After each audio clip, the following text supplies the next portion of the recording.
আমার নাম সাফওয়ান। চলো শিখি ফলের নাম।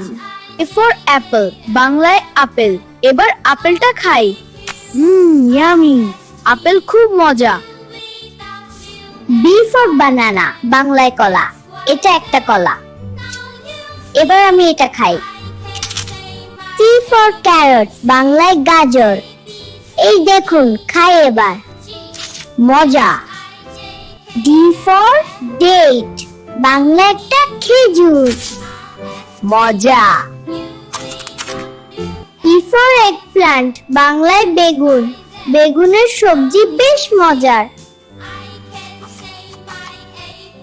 এফ ফর ফিগ, বাংলায় ডুমুর। ফিগ একটি অত্যন্ত পুষ্টিকর ও ঔষধি ফল। ফলমূল ও সবজি খেলে শরীর ও মন ভালো থাকে, পড়াশোনা সহজ লাগে। Yummy Apple.